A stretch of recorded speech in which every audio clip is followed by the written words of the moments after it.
Bienvenue au podcast Mexico avec Manuel Furtado, épisode numéro 11. Aujourd'hui, je reçois Marine Fèvre qui travaille avec Actla, son bureau de cabinet d'avocat. Puis Marine, tu es directrice commerciale pour ton bureau. Parle-moi un petit peu plus de qui est Marine Fèvre. Les gens, quelques personnes qui me suivent, ils te connaissent déjà parce qu'on a beaucoup de dossiers ensemble.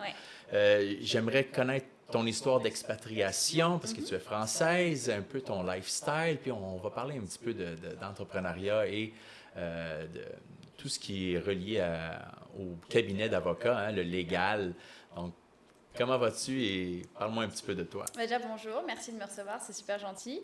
Et oui, alors du coup, ma petite histoire, c'est moi je suis française, je viens de région parisienne et ça fait maintenant presque 4 ans et demi que j'habite ici, à Playa del Carmen. Mais en fait, je suis venue il y a 7 ans de ça au Mexique pour un échange universitaire. Okay. J'étais en école de commerce à Paris et il fallait faire un échange universitaire dans une université hispanophone. Et donc, je suis venue en fait au Mexique, à Puebla, et j'ai étudié pendant 6 mois ici. Et je suis tombée totalement amoureuse du pays. J'ai beaucoup voyagé pendant ces 6 mois. J'ai vraiment adoré l'expérience.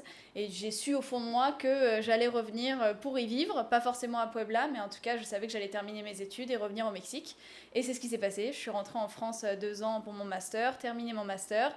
Et au moment où j'ai été diplômée, je suis venue m'installer au Mexique. Et ça fait presque maintenant 4 ans et demi du coup que je suis installée ici. Tu avais la liberté de bouger rapidement, puis de dire, je vais aller essayer le Mexique. Mais Puebla et la Riviera Maya, c'est complètement différent. Hein? Parle-moi un petit peu de ton choix. Qu'est-ce qui t'a rendu ici à Riviera Maya? En fait, un peu concours de circonstances parce que Puebla, très sympa comme ville, mais c'était vraiment pour les études. Il y avait une très bonne université là-bas, à Cholula. Et en fait, quand je suis revenue ici, j'ai surtout cherché un travail parce qu'il fallait que je gagne ma vie, forcément. Oui. Et j'ai été embauchée en fait par le Barcelo. L'hôtel Barcelo, parce que je travaillais dans l'événementiel avant. Donc en fait, j'avais été embauchée pour m'occuper de toutes les conventions qui étaient organisées sur place. Mais sauf qu'en fait, le Covid est arrivé. Oui, donc j'ai été remerciée gentiment quelques mois après être arrivée. Et en fait, le truc, c'est que eux m'aidaient à obtenir ma résidence temporaire avec permis de travail. Okay. Et donc du coup, j'ai dû rentrer en France pendant quelques mois à cause du Covid. J'avais pas trop le choix. Et puis en fait, je me suis dit non, je vais pas rester sur cet échec. J'y retourne. Et le Barcelo m'a dit de toute façon, ta résidence est prête, tu peux venir la récupérer. Alors je reviens en septembre 2019 et puis je commence à en septembre 2020 pardon. Ouais. Je commence à travailler et puis en fait je rencontre une avocate sur mon chemin qui m'aide avec ma résidence justement parce que on sait tous à quel point c'est complexe. Oui. J'en ai une qui gentiment veut bien m'aider sur mon cas et qui finit par m'obtenir une résidence temporaire avec permis de travail. Et il s'avère que je parle 3 langues, donc anglais, français et espagnol. Ça, c'est la liberté, hein, les langues. Ouais, facilité. Je rencontre cette avocate et puis je commence à travailler avec elle. Donc, je deviens interprète, puis ensuite son assistante, puis ensuite collaboratrice. Et je travaille avec elle pendant 3 ans. Je me spécialise dans l'immigration. Et puis, il y a 1 an, je décide que j'ai fait un petit peu le tour de l'immigration. J'aspire à autre chose, pour moi, personnellement aussi. Et je me dis, pourquoi pas m'associer avec une autre avocate mexicaine, mais spécialisée dans l'immobilier cette fois, puisque c'est un sujet qui est très important ici sur la Riviera Maya. Et je me suis dit, c'est les 2 sujets qui sont reliés, autant se lancer dedans. Et on a créé, du coup, notre cabinet d'avocats, Actla Legal Services, spécialisé en immigration, immobilier et fiscalité. Excellent, excellent. Et on en est là aujourd'hui. Wow! Alors, pour revenir un petit peu à ton histoire d'expatriation, tu aurais pu choisir un autre pays en Europe ou clairement, tu es tombée amoureuse du Mexique. Ouais. Qu'est-ce qui t'a fait aimer le Mexique? Je pourrais même pas l'expliquer, je pense, avec des mots parce que c'est un ressenti que j'ai. Quand je suis arrivée ici, déjà j'ai senti la chaleur des gens, l'accueil. Vraiment, je me sentais extrêmement bien reçue, accueillie. En Europe, c'est un petit peu différent parce que les gens ne se parlent pas aussi facilement. On n'est pas tous aussi accueillants non plus. Puis on a tous notre quotidien, donc on ne fait pas forcément attention aux autres. Ici au Mexique, c'est très différent. Les gens sont heureux, il y a du bonheur, il y a de la joie, il y a de la bonne humeur. On le ressent, hein? Ouais, c'est hyper agréable. Et puis en fait, j'y ai vu aussi l'opportunité. parce que je me suis dit, voilà, moi, je peux faire quelque chose ici et j'aime cette culture mexicaine, ça me plaît beaucoup. Le pays, il a une richesse incroyable, les paysages sont magnifiques, on peut voyager à plein d'endroits différents. Enfin, moi, j'ai voyagé dans plus de 17 États et j'adore le Mexique. À chaque fois que je découvre quelque chose, je suis toute contente. Enfin, j'aime vraiment beaucoup ce pays et puis c'est chez moi maintenant. J'y suis depuis 4 ans et demi. Là, je vais bientôt être permanente et j'espère pouvoir passer l'examen de naturalisation pour devenir vraiment mexicaine, quoi. Donc, quand on devient expatrié puis qu'on se permet, puis on est confortable de dire qu'on est rendu chez moi, chez soi, il y a eu quand même un certain délai de l'apprentissage, des zones d'inconfort probablement. Oui. Je veux dire, on s'habitue. Est-ce que tu t'ennuies de quelques trucs en particulier? La nourriture. La nourriture française me manque beaucoup. Okay. Ça, on va être honnête tout de suite. Oui, même si on mange très bien ici au Mexique. On mange bien, mais c'est vrai qu'on n'a pas le fromager, vraiment le boucher avec la qualité. On peut trouver des choses, le pain, voilà. Par chance, on a quand même quelques boulangeries ici qui nous font des baguettes et des pâtisseries et on s'en sort très bien. On s'habitue, comme tu as dit. La première année, elle n'est pas facile parce qu'on arrive, on essaye de comprendre ce qui se passe, la culture n'est pas la même, la langue est aussi différente, même si je le parle, c'est pas toujours facile parce qu'il y a des usages et coutumes qui sont très différents de l'Europe. Enfin voilà, on apprend à vivre à la mexicaine. C'est pas facile. De repère. Ouais, c'est pas facile au début. Et puis les choses viennent petit à petit. Si on prend confiance, on se dit qu'on va y arriver, qu'on lâche pas, les choses finissent par arriver. Parfois, il faut un petit peu provoquer aussi. Oui. Mais au final, voilà, les choses qui me manquent vraiment, ça va être la nourriture française, en effet. Okay. Ma famille, par chance, ils viennent très souvent. Donc, en fait, c'est super d'avoir de la visite à l'année, des visages familiers, c'est incroyable. Mais sinon, en soi, je suis très heureuse d'avoir ma vie ici. J'ai mon équilibre, travail, vie personnelle. Et puis, tous les week-ends, je peux bouger à Holbox, à Isla Mujeres, à Cozumel. Visiter les îles, les plages, toutes différentes. C'est un luxe que tout le monde n'a pas. Et moi, quand on me dit, mais t'es toute ta vie en vacances ou quoi? Non, du lundi au vendredi, je suis au bureau. On a l'air des gens qui sont toujours en vacances. C'est ça. Mais parce que, comme on disait tout à l'heure, ça te donne une énergie. Quand tu te réveilles et que tu as le soleil toute l'année, tu te réveilles, tu es déjà de bonne humeur. C'est tellement énergisant. Voilà, c'est pour cette raison que nos familles viennent nous voir beaucoup plus souvent que nous, on a tendance à y aller. Ouais. Parce qu'ils viennent chercher le soleil, eux. Oui, puis c'est quand même super. Si eux ont la chance de pouvoir venir aussi, moi je les ai emmenés dans différents États, je leur ai fait voir d'autres États aussi, et à chaque fois c'est des voyages incroyables. Donc moi j'aime bien quand même aller en France aussi pour les fêtes de Noël, passer des moments en famille qui me sont importants quand même. Mais après on a la chance d'être sur un continent où on peut voyager beaucoup aussi et profiter justement des pays d'Amérique latine, et ça c'est super aussi. Il y a beaucoup à découvrir au Mexique, définitivement. J'y vais prochainement à Mexico City, je vais aller voir pour la première fois. Il y a un événement que je veux atteindre là-bas. Puis, on a regardé qu'il y a même pratiquement les 4 saisons à même le Mexique. Là. Il y a des montagnes, il y a tout ce qu'il faut. Peut-être pour skier, tu peux aller aux États-Unis, mais il y a tout ce qu'il faut. Et puis, il y a le désert, il y a la mer, il y a la forêt. Enfin, c'est vraiment génial. Il y a beaucoup d'options. Et c'est vraiment sympa. Ouais. Excellent. Puis, quel est ton lifestyle maintenant ici, puisque déjà 4-5 ans, tu travailles fort, évidemment, durant les week-ends ou les soirs. Je veux dire, est-ce que c'est... admettons que tu faisais le même travail en Europe, est-ce que tu serais aussi libre, dans le sens, le temps libre pour aller à la plage le matin, le soir? Alors, je pense pas, non. Je pense pas parce qu'en effet, c'est ce que je te disais, c'est que moi, l'équilibre personnel-professionnel, il est devenu de plus en plus important. Sur les 4 dernières années, j'ai beaucoup travaillé pour en arriver là. J'ai même repris des études. Donc, je suis inscrite dans une licence de droit ici au Mexique, dans une université mexicaine. Wow. Donc, j'ai un lifestyle très rempli, mais je choisis de prendre du temps aussi pour mon esprit, pour ma mentalité, de voyager, de bouger. Donc ça veut dire que du lundi au vendredi, j'ai un cadre, je vais au bureau, du lundi au vendredi. De 9h à 15h, je me trouve au bureau. Ensuite, je déjeune, je rentre chez moi, je retravaille un petit peu, je vais m'entraîner en général, j'essaye d'y aller 3-4 fois par semaine.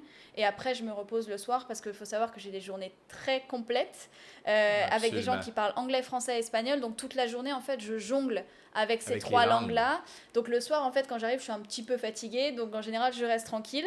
Mais par contre, dès qu'arrive le vendredi, par exemple, dès le milieu d'après-midi, en général, les gens travaillent un petit peu moins déjà. Et puis, il y a moins de demandes. Et puis moi, les notaires, les banques et les cabinets sont fermés. Donc jusqu'au lundi matin, j'ai un petit peu de temps libre.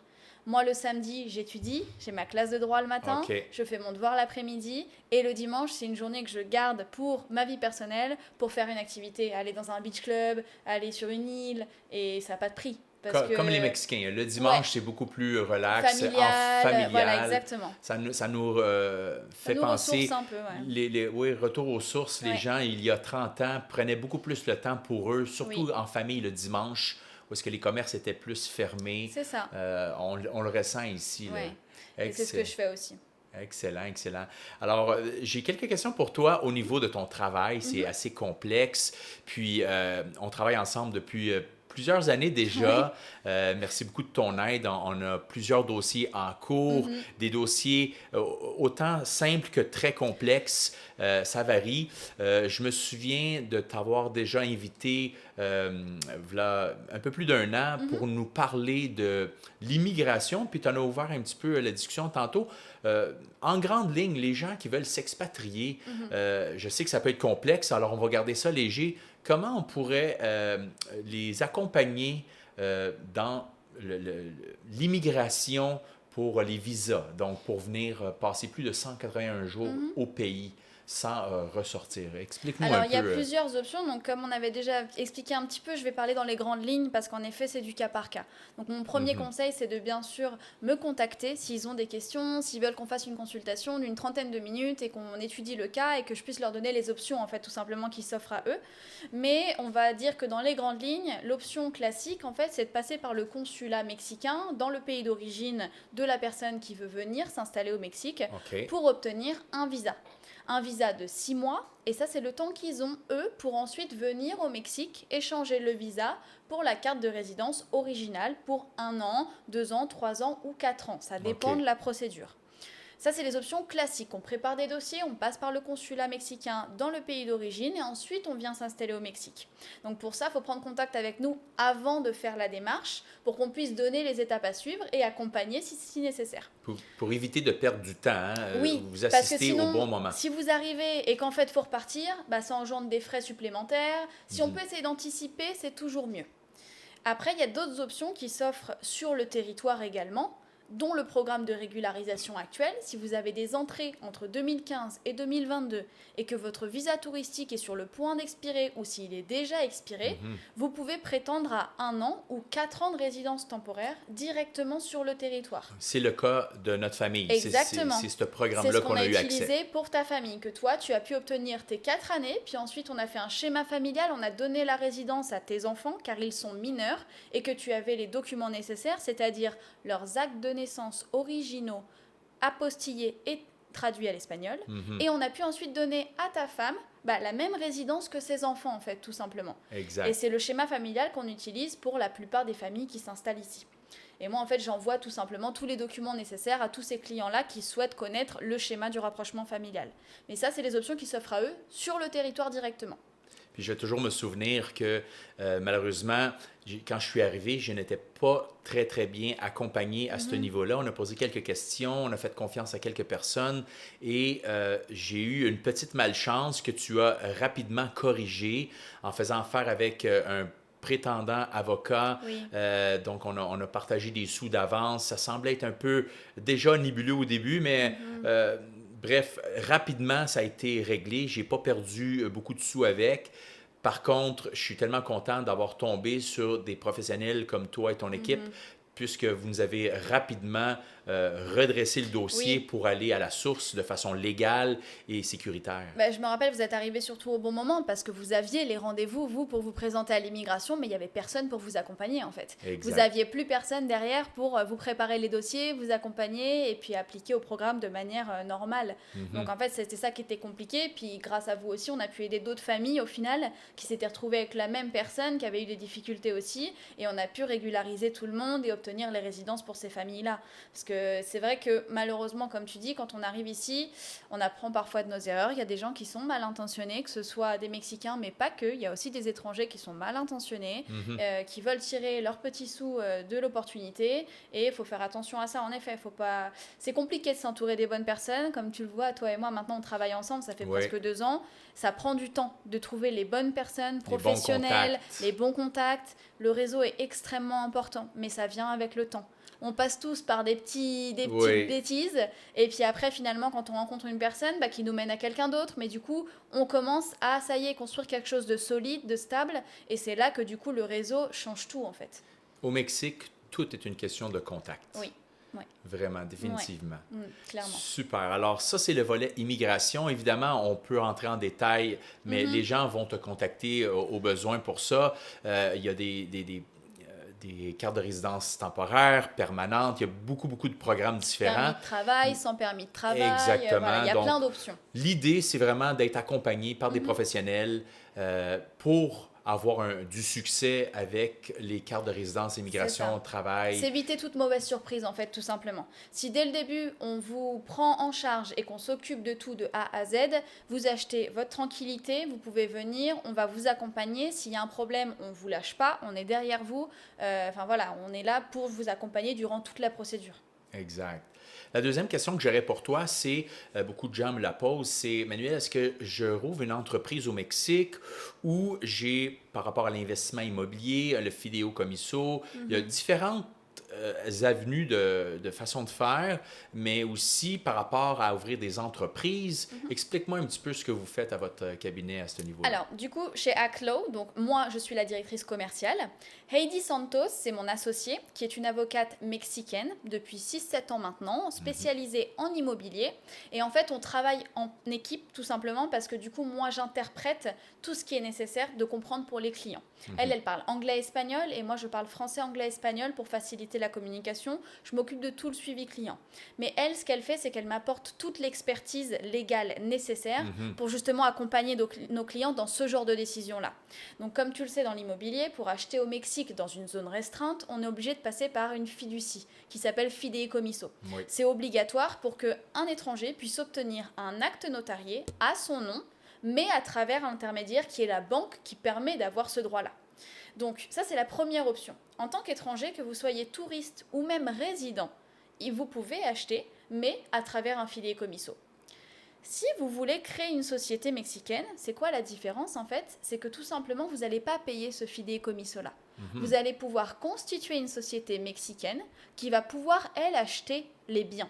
Zone restreinte ou pas, peu importe, puisqu'elle peut acheter n'importe où au Mexique. Exact. La chose qui est importante à savoir ici, c'est que pour créer une société au Mexique, il faut soit être résident avec un numéro de taxe, qu'on appelle le RFC, soit détenir une société étrangère qui va participer à la société mexicaine avec un certain pourcentage et vous mettre en tant que personne physique dans cette même société. Okay. Mais il vous faudra toujours un représentant légal mexicain ou résident avec un numéro de taxe. C'est obligatoire. Okay. Ça, encore une fois, on étudie, c'est du cas par cas, on trouve des solutions, on constitue la société et ensuite les clients peuvent acheter avec la société n'importe quel bien, terrain, propriété, peu importe, et ils n'ont pas à payer de fideicomiso. En revanche, il faut payer un comptable pour tenir la comptabilité de la société à jour. Exact. Voilà, c'est la différence. C'est très important, justement, à ce niveau-là, parce que c'est vraiment, comme tu l'as mentionné tantôt, cas par cas. Puis, chacun a ses buts. Donc, il faut être capable de se rendre C'est ça. C'est pour ça que c'est important d'avoir la consultation, parce que si mon client va me dire « je veux acheter qu'une seule propriété », dans ce cas-là, je vais l'orienter vers un fideicomiso, parce qu'il va le payer une seule fois, et c'est pas déconnant d'avoir un fideicomiso à l'année, on paye environ 522 $ américains par année, ça va, ça se fait. Mais si un client me dit « Marine, je veux acheter 5 terrains », je vais lui dire « Attends, peut-être qu'on peut constituer une société, on fait les calculs ?» Bah oui, on s'économise 4 fideicomiso. C'est beaucoup plus intéressant d'investir dans la société maintenant. Si c'est possible de le faire, on y va avec lui en tant que représentant légal. Et sinon, on trouve des solutions. Mais c'est ça qui est la différence aussi, c'est que ça dépend du projet. Ça dépend du but. Exact. Les gens ont souvent, ils commencent par une propriété en investissement au personnel, mais très rapidement, les gens me recontactent en tant que courtier immobilier, me disent « Manuel, l'opportunité est vraiment incroyable, j'ai envie de réinvestir encore ». Ils le font une deuxième fois et une troisième fois. Et je recommande souvent, surtout après la troisième fois, de dire « Écoute, là, il faudrait peut-être considérer à ouvrir une entreprise, ça va te coûter moins cher de frais. » Absolument, c'est ça en fait. Jusqu'à 2 fideicomiso, ça va encore parce que c'est quelque chose de correct. On paye les 1 000 $ à l'année, c'est quelque chose qui est OK. Mais par contre, au bout d'un moment, payer 1 500, 2 000 $ à l'année, ça commence à faire beaucoup. Autant mettre les 2 500 $ dans une société et vous payez juste un comptable à l'année et c'est plus pratique. Par contre, il y a une différence à prendre en compte qui est très importante, c'est que lorsque vous achetez avec une société et que vous revendez le bien, on peut faire des stratégies fiscales, mais on ne pourra pas exempter l'imposition lors de la revente, comme si on était en tant que personne physique avec un fideikommisso. Je vous explique la nuance. Oui. La société, elle va acheter un bien, elle va vouloir le revendre. Elle peut le revendre sans problème, mais il faut faire une stratégie fiscale avec le notaire, c'est-à-dire une évaluation du bien, pour pouvoir déduire le taux d'imposition sur le gain en capital. Parce qu'on charge normalement 35% d'imposition sur le gain en capital lors de la revente. Exact. Pour la société, la seule option, c'est la stratégie fiscale. En revanche, pour une personne physique qui a acheté un bien à travers un fideikommisso, une fiducie classique, si on est résident, temporaire ou permanent, avec un numéro de taxe RFC, une facture d'électricité à votre nom avec le RFC apparent, tous les 3 ans, on peut exempter ce taux d'imposition sur le gain en capital lors d'une revente. Ça, c'est vraiment intéressant parce que je parle avec beaucoup d'investisseurs immobiliers, même des gens qui ont acheté une seule propriété qui est une espèce de chalet, on dit une maison secondaire, puis ils ne sont pas au courant qu'ils pourraient facilement opter pour cette stratégie-là. Je dis facilement parce que c'est encore quand même bien accessible, mais les gens qui attendent trop longtemps à la dernière minute, évidemment, il y a beaucoup de gens qui viennent au Mexique, qui s'expatrient au Mexique, et on le voit clairement que les mesures se resserrent de plus en plus. Alors, le plus tôt fait, mieux c'est. Oui, et puis même parce que c'est bon d'anticiper la résidence dans le sens où si vous avez un acheteur potentiel là maintenant, la résidence, parfois, ça peut prendre un petit peu de temps. Oui. Donc en fait, ça voudrait dire à l'acheteur, attendez, j'ai pas encore la résidence, je peux pas exempter, est-ce que vous êtes prêt à attendre 3, 4, 5 mois pour moi? C'est pas toujours le cas. Donc c'est vrai que si c'est quelque chose qu'ils ont pour projet de faire, c'est-à-dire revendre le bien à travers un fideikommisso, encore une fois, c'est personnel et il faut être résident, temporaire ou permanent avec le numéro de taxe et la facture d'électricité, on peut être exempté de ce 35%. Parfois ça va à 0, parfois pas, ça dépend encore une fois des calculs faits par le notaire, mais en tout cas, il y a cette possibilité d'exempter.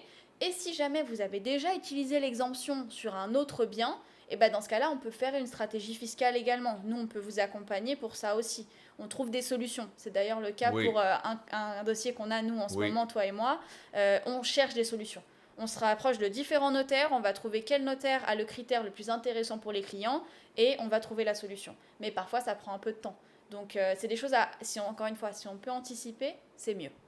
Toujours, hein, c'est mieux, définitivement. Parlons un petit peu de notaires. Il y a différents notaires disponibles. Il y en a avec qui vous avez plus d'affinité à travailler aussi. Il y en a qui ont accès à des stratégies différentes parce qu'il faut comprendre que si on se compare, mettons, au Canada, où est-ce que c'est beaucoup plus strict et régulé, ici au Mexique, c'est très bien fait quand même, mais il y a plus de flexibilité. Hein. On est capable d'aller travailler un petit peu les dossiers pour faciliter autant pour l'acheteur que le vendeur les transactions et de façon légale arriver à une conclusion vraiment intéressante. Oui, la loi reste la loi. Il y a la loi mexicaine, il y a la législation, ça reste quelque chose de strict et enregistré. Mais par contre, c'est vrai que la loi du notaire, chaque notaire peut un petit peu appliquer son critère sur certaines choses. En termes de fiscalité, en termes d'enregistrement, en termes de commerce et propriété. Voilà, exactement. Il y a différents critères. Donc, en fait, tout simplement, ce qu'on fait, c'est que nous, on a une certaine liste de notaires déjà établis avec qui on travaille depuis quelques temps et qu'on connaît, qu'on a suivi, qu'ils ont bien terminé par enregistrer les actes notariés en temps et en heure. De bonne réputation. Voilà, exactement, de bonne réputation, qu'il n'y a pas eu de choses frauduleuses à travers leurs dernières expériences ou même dans les news ou des choses comme ça.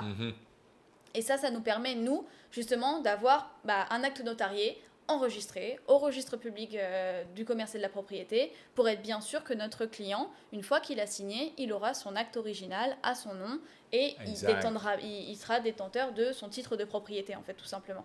Mais c'est très important de bien comprendre aussi que les frais de notaire et le notaire, ça ne fonctionne pas comme au Canada. Non, c'est différent. Puis, les gens, des fois, ils ont une surprise, peut-être pas mauvaise, mais ils sont surpris à quel point ça peut être plus dispendieux, plus élevé. Oui. Explique-nous un petit peu les grandes lignes, pourquoi c'est plus élevé. C'est différent parce que c'est pas le même fonctionnement, encore une fois. Il faut bien comprendre qu'on est au Mexique, la législation n'est pas la même même qu'au Canada. Moi, ce que je fais, c'est qu'en fait, j'envoie à mes clients le devis détaillé du notaire en expliquant chaque partie.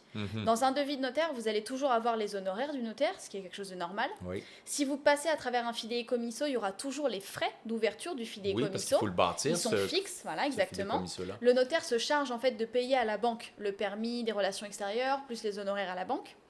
Mais dans le devis du notaire, vous allez également trouver l'imposition sur l'acquisition du bien, qui est de 3% par rapport au montant total. L'équivalent de, pour nous au Québec, Canada, la taxe de bienvenue qu'on appelle, Oui, voilà, une taxe d'acquisition. Voilà, c'est ça. Okay. Celle-ci, elle est fixée à 3% tout le temps de la valeur totale Donc, elle est d'achat. déjà à même les frais de notaire. Oui, elle est incluse dedans. C'est ce qui fait la différence de prix. Et vous ne la payez qu'une seule fois, c'est-à-dire oui. que vous la payez lorsque vous allez payer le devis au notaire et après, c'est fini. Et dans ces devis de notaire-là, il y a également toutes les taxes gouvernementales et les impôts également à payer. Donc en fait, le devis, en général, plus le montant de la transaction est bas, plus le montant va être élevé. Pourquoi ? Parce que si vous passez à travers un fideikommisso, le montant du fideikommisso reste toujours le même. Il reste le même. Donc en fait, forcément, ça augmente le prix du devis au complet. Oui. Mais si vous achetez à un prix plus élevé, le montant de fideikommisso, finalement, il n'est pas si gros que ça. Donc le devis ne va pas être si élevé que ça. Donc il faut voir, bien sûr, à chaque fois, les notaires ont des devis différents. Nous, ce qu'on fait, c'est qu'on différencie les devis, on les compare, on en demande 2 ou 3 en général. Oui. Et moi, je laisse le libre choix à mon client. Après, je lui dis, voilà, dans tous les cas, les 3 ont été vérifiés, tous les 3 ont une bonne réputation. Ce sont des notaires qui vont vous obtenir vos actes notariés à votre nom, enregistrés. Donc, vous me dites vers lequel vous voulez vous orienter. Mais ça, c'est bien important de le comprendre, que les frais de notaire, ils vacillent entre 7 à parfois 11 ou 12% si vraiment le montant de la transaction est très bas. Exact. Donc, il faut faire attention à ça. C'est important de le à date, j'ai vu du 8, 9, voire souvent, c'est la moyenne. Je dis à mes clients, calculez environ 10% pour vous donner un petit lousse, puis on devrait arriver pas mal dans le budget de l'acquisition.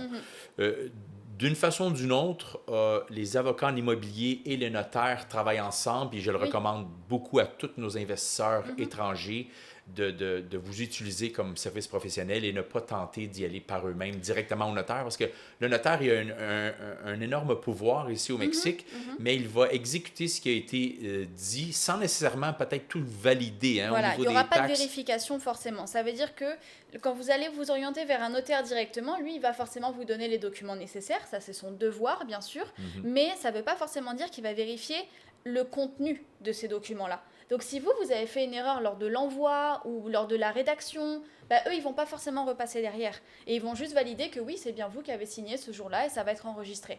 L'avantage d'engager un cabinet d'avocats comme le nôtre, où moi, je parle anglais, français, espagnol, c'est que déjà, on parle la même langue. On va mieux se comprendre. Oui. Et moi, je connais les rouages du Mexique maintenant. Donc, je sais que les prénoms, s'il n'y a pas de virgule, ça ne fonctionne pas. S'il manque un accent, ce n'est pas la même personne. Voilà. C'est des toutes petites choses, mais pour un étranger qui vient investir ici pour la première fois, il ne le sait pas. Donc, en fait, c'est des erreurs toutes bêtes, mais qui peuvent coûter très cher ensuite. Oui. Donc, c'est toujours mieux d'être accompagné par un cabinet d'avocats. Moi, je suis disponible en consultation, 30 minutes, 1 heure si nécessaire, mais pour qu'on vous accompagne par la suite sur le dossier, pour éviter justement ces mauvaises surprises-là.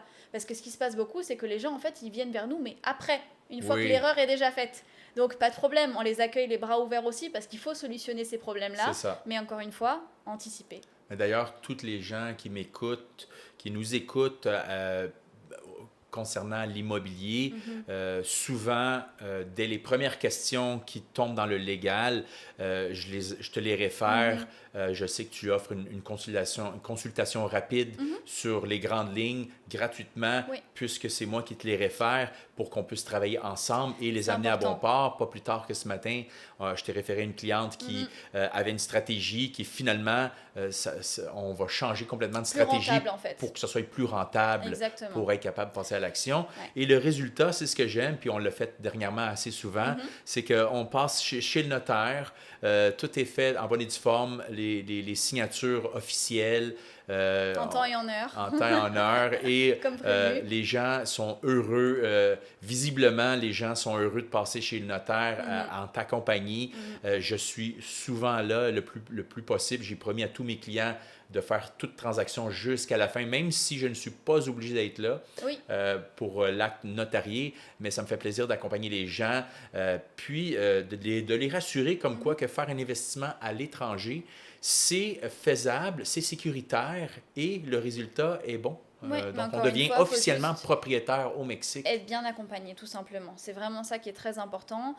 Moi, à la consultation, je prends le temps qu'il faut, soit 30 minutes, soit 1 heure, peu importe, mais que je comprenne le projet, que je comprenne vraiment l'idée et que je vous dise, bon, bah d'accord, bah, dans ce cas-là, on peut étudier cette option-là ou cette option-là. Et en fait, comme toi et moi, on travaille ensemble, encore une fois, c'est un travail d'équipe. Oui. Si toi, tu me l'envoies et que moi, je trouve une stratégie, je te le fais savoir, on fait des groupes WhatsApp, on communique, on fait du suivi, les clients, ils viennent à telle date, ils viennent signer, on relit les documents, on vérifie, on va chez le notaire, on signe, et ils se retrouvent en fait tout simplement avec leur acte notarié à leur nom, et ils sont propriétaires d'un bien au Mexique. Ils font l'usage qu'ils en veulent, du locatif, résidence principale, ils font ce qu'ils veulent, Et voilà. mais au moins c'est quelque chose qui a été fait correctement, qui va être De enregistré. la bonne manière. Exactement, et c'est très important. Oui, parce que souvent, tu sais, les réseaux sociaux, les médias sociaux, c'est beaucoup de bonnes informations, mais malheureusement, des fois, c'est de l'information transformée, de la Oui. mauvaise qualité d'information à quelques endroits. Il y a des gens qui, souvent, ils disent n'achète pas au Mexique, tu ne seras jamais propriétaire. Ce n'est pas vrai. On est capable d'arriver à un Bien résultat sûr. vraiment professionnel, légal et Encore une être fois, ça prend un propriétaire. service complet, c'est-à-dire que nous, quand on vient nous voir, eh ben, nous, on fait notre due diligence, on vérifie tous les documents nécessaires avant même que les clients signent le contrat de promesse d'achat. On élabore le contrat si nécessaire, comme on l'a fait pour certains clients aussi.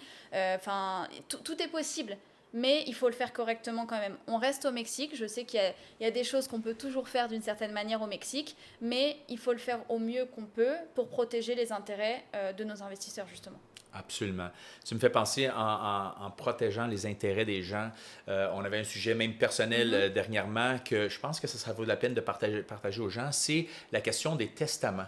Moi, je suis Canadien, j'ai un testament canadien, je suis expatrié, je suis ici pour un bon bout de chemin, mais la vie peut m'amener à peut-être ailleurs ou quoi que ce soit. Mais en attendant, protéger mes biens ici, un testament, tu me l'as fortement recommandé. Oui. Parle-moi un peu plus du concept du testament mexicain versus ceux qui ont déjà des testaments dans leur pays. La loi, c'est différent encore une fois. Comment ça fonctionne? Alors déjà, quand on achète ici un bien, donc comme je te disais, à travers un fideikommisso, lorsqu'on est étranger, il est obligatoire de stipuler un bénéficiaire. Donc ça veut dire que quand vous achetez un bien dans la zone restreinte, dans tous les cas, lorsqu'on demande le permis aux relations extérieures, on va leur dire, bon bah, Manuel veut acheter ce terrain, mais par contre, il veut que son bénéficiaire soit son enfant, par exemple. Donc on va devoir envoyer à la banque le passeport de ton enfant et lui dire que bah voilà, s'il arrive quelque chose à Manuel, eh bien dans ce cas-là, ça reviendra à ton enfant 100%. Ça, c'est obligatoire dans un premier temps. Donc déjà, ça nous rassure dans le sens où on sait que ça ne va pas rester comme ça perdu. Il y a quelqu'un qui peut en avoir le bénéfice. En revanche, toujours important, prévenez vos bénéficiaires. Si vous mettez quelqu'un en tant que bénéficiaire, dites-le leur. Il doit le savoir. Oui, parce que sinon, ça mène à d'autres histoires, dont un cas que j'ai eu. On ne sait pas qui est le bénéficiaire, on ne peut pas récupérer le bien. Et la banque ne partage pas les informations aussi facilement. Donc ça, premier point. C'est obligatoire dans tous les cas. Mais ce qu'on recommande également, c'est pour toi, par exemple, société, terrain, propriété, tous les biens actifs et tout ce que tu vas créer ici, c'est important de le protéger et de le donner aux personnes à qui tu veux. Donc ça veut dire qu'un testament du Canada, il n'aura pas de force ici au Mexique. Okay. Parce que déjà, c'est un testament en français. Il n'est pas apostillé ni légalisé, donc il n'a pas de valeur auprès de la législation mexicaine. Donc ça veut dire que moi, ce que je conseille à mes clients, c'est d'aller au mois de septembre chez le notaire, puisque c'est le mois du testament, et en fait les notaires chargent moins cher tout simplement le testament. Donc en fait, si au mois de septembre vous n'avez rien à faire, vous pouvez aller chez votre notaire, faire un testament et vous familial. me remercier dans quelques années. Ah, c'est sûr, c'est toujours une protection importante à avoir, surtout si on possède des biens immobiliers. Oui. Et ici, l'acquisition des biens immobiliers est quand même très, très accessible. Les coûts sont moins chers. Les gens ont tendance à acheter plusieurs produits immobiliers. Alors, c'est bien de les protéger. C'est important de les protéger, de le tenir à jour également, le testament. Si jamais il y a des nouveaux achats qui se font, les intégrer également. Un testament général, c'est suffisant, mais c'est important qu'il soit enregistré ici. Parce que si c'est votre famille du Canada qui vient demander par la suite, ils n'auront pas forcément le droit d'accéder à ce document-là. Ah ah. Il faut que ce soit stipulé. OK. Donc, pour tout simplement, si vous décidez de vous installer ici et de bâtir quand même votre vie, une partie de votre vie, Oui. avec des actifs, c'est important de les protéger et que ça revienne aux OK. personnes que vous voulez. Super important, absolument. Ouais. On n'en parle pas souvent, mais le testament Non, mais doit à être tout âge considéré. d'ailleurs, même si on est jeune, Ouais. et si on a des biens surtout, bon, si on n'a rien forcément, c'est pas très intéressant, mais en effet, dès qu'on acquérit un bien, c'est important de l'établir tout simplement. Ouais. Super. Donc, on a fait un peu le tour de ce que vous faites. Évidemment, vous faites beaucoup plus de services que tout ça, mais là, on a parlé de testament, d'ouverture d'entreprise, la conception du fidéocommisso pour les achats Absolument. immobiliers au Les niveau stratégies personnel. fiscales, création de Stratégie. société, accompagnement sur l'immigration également. L'immigration aussi, Ouais. qui est l'étape numéro 1 pour quelqu'un qui C'est vient ça. s'installer ici, du moins. C'est ça. Très important de le faire avec les bonnes personnes. Voilà, on a vraiment un service 360, c'est-à-dire qu'on accompagne nos clients en fait de A à Z dans leur installation au Mexique. Ça veut dire que voilà, si on veut anticiper et commencer par l'étape numéro 1, obtention de visa, arrivée au Mexique, obtention de résidence, investissement. Bon, dans ce cas-là, obtention de numéro de taxe. Et puis, si un deuxième investissement, peut-être création de société. Donc, création de société Oui. et ce qui suit par la suite. S'il y a besoin de quoi que ce soit, on peut accompagner sur tout service. Moi, je suis traductrice assermentée aussi. Donc, pour les Canadiens qui ne parlent pas espagnol, moi, je peux aller chez le notaire, je peux traduire à la Cour de justice, je peux traduire des contrats. Je suis assermentée ici dans le Quintana Roo. Donc, s'il y a besoin de ça aussi, je peux être disponible. Oui, parce qu'on sait très bien que les contrats sont en espagnol et c'est la langue officielle. Exactement. Ils sont souvent traduits en anglais, Oui. mais la langue espagnole, c'est elle qui est dominante. Prévoit toujours, absolument. Donc, même s'il y a une traduction et que l'anglais, vous ne le comprenez pas forcément, moi, je peux vous le traduire en français. OK. Mais par contre, l'espagnol est toujours le plus important. Toujours. Exact. Quelconque document doit être c'est rédigé. normal, c'est la langue du pays. Absolument. Donc, on s'adapte C'est ça. aux nouvelles coutumes du Mexique. Très important de s'adapter. Marine, ça fait le tour de les questions qu'on a pour aujourd'hui. Je sais que les gens vont vouloir te contacter car tu as énormément de bagages, d'informations avec Heidi au cabinet Actla. À Playa del Carmen, vous êtes situé à Playa del Carmen. Dans je le sais centre que de Playa, ouais. vous êtes facilement accessible via WhatsApp. Vous avez un nouveau site web aussi. Exactement. Donc, j'ai que des bons commentaires de la part de mes clients. Merci beaucoup de ton aide encore une fois. Puis, on va assurément se reparler très, très bientôt. Alors, je te dis merci. Merci à pour toi, cette belle pour la rencontre-là. confiance aussi, pour l'invitation. Ça fait plaisir. Et puis, de toute façon, on continue nos communications. Et puis, tout client qui veut de nos services, on saura répondre et puis les accompagner. Et avec succès, sans aucun doute. Merci C'est beaucoup encore. Merci beaucoup. Merci à toi. Merci, guys. On se revoit pour un prochain épisode de Mexigo avec Manuel Furtado. À bientôt.